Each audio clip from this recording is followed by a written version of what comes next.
Hi and welcome to my Christian YouTube channel, which is just getting underway now. There's already one or two posts on there, I think. I'm not sure what I've got on there at this stage, but this is the new beginning of my Christian channel, and a lot of it will be, as I've said before in my introductory video, a lot of it will be stuff that I've posted before or revisited before on my blogs. There's heaps of material there, and I'm going to cross-reference back to some of that material, which I will after today's little reading I'm going to bring.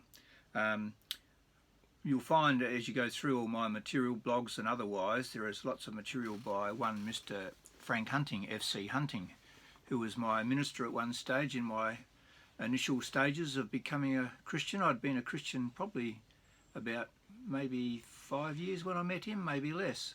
And he became a mentor to me and to my wife and to our family and to many others, and was a vastly experienced Christian minister and counsellor and teacher.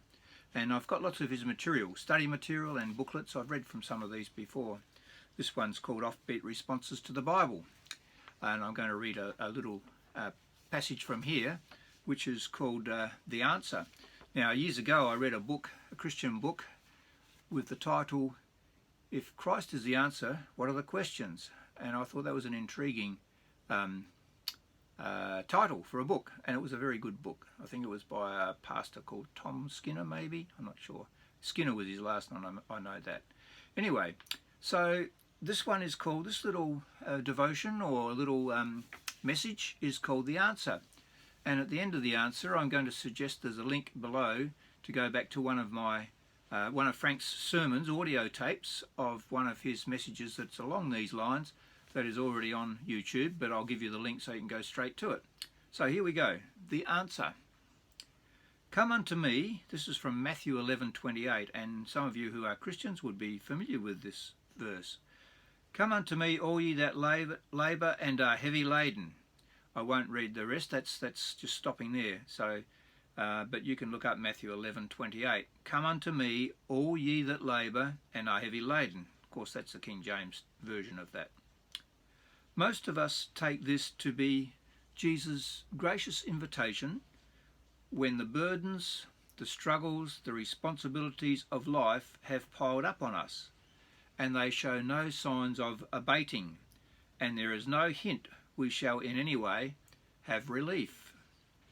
When life is dishing it out like this, Jesus is the only one we can go to. Indeed, it is only our going to him that keeps us continuing. No one else can meet our need, although people will argue, of course, that other people and beliefs can meet your need. But Frank's saying here, and I agree with him, no one else can meet our need. No one else seems to understand what we are going through and appreciate exactly how we feel. It is when things pile up in life like this, we have the opportunity of learning and putting into practice one of the most remarkable lessons a Christian learns. We learn what Paul discovered, and this is quoting from Romans 8:28, which is a very well-known passage in the Bible, and this is from the King James Version, which many of us know, but some of you might not know, but it's a favourite one of mine and my wife, and it reminds us of the truth of the gospel.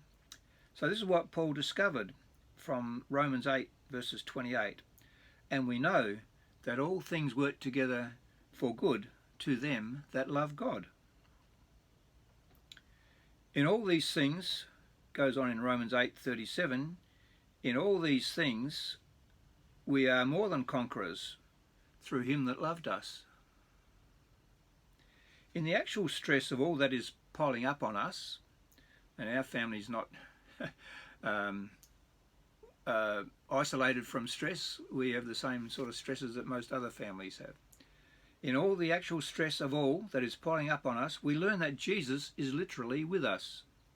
We learn to have to become strong with his strength, because despite all that is happening around us, we are abiding in him and he in us.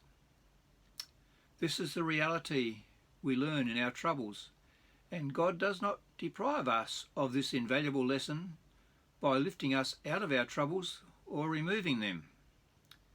There is another burden that many carry more wearisome than the burden of the things without, the things extraneous from us, or out extemporaneous, I don't know how you say that, but you know what I mean, the things, the outward things. But there are more burdens that are more wearisome. It is the burden of what we are within ourselves. It is the burden of the unhappiness that is within us that makes us critical of all and everything around us. It is the burden of the deep hurts and damaged emotions of yesteryear that destroy all our peace of mind excuse me, that destroy all our peace of mind and rob us almost completely of the joy of the Lord.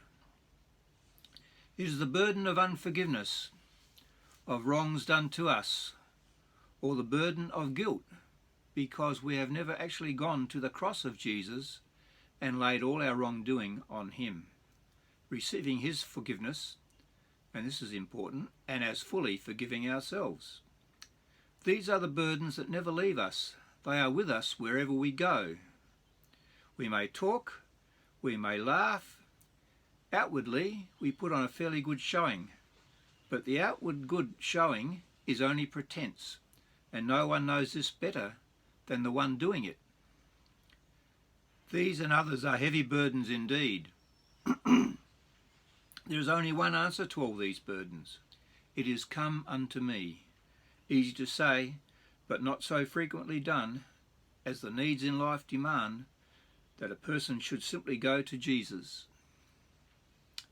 The needs in life demand that we should simply go to Jesus. Simplistic? Of course it is. It has to be available to everyone. You don't have to be a Rhodes Scholar to go to Jesus, although thankfully many probably have. But then we see Jesus is alive. I'll go back again. But then you see Jesus is alive. He is real, and he is all the New Testament says he is. And everyone who makes a practice of going to him knows all this to be true. Now that, to a person who's not a Christian, you might think, what on earth is all that about? Well, I invite you to explore what we're going to be proceeding through over the next several months or whatever, as long as I'm breathing and have access to doing this. If you're not a Christian, if you stay with it, hopefully you'll discover some of the things, and some of this might make sense to you. I hope it's making sense already to those Christians who are watching this. Now I'm going to put a link underneath to a YouTube video that's already on my main YouTube channel called Go to Jesus, which is exactly what we've been reading about.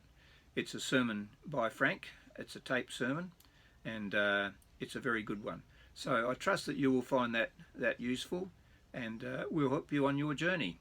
So thanks for watching, and I hope to see you next time, and God bless you, whoever you are and wherever you are. I'll see you later.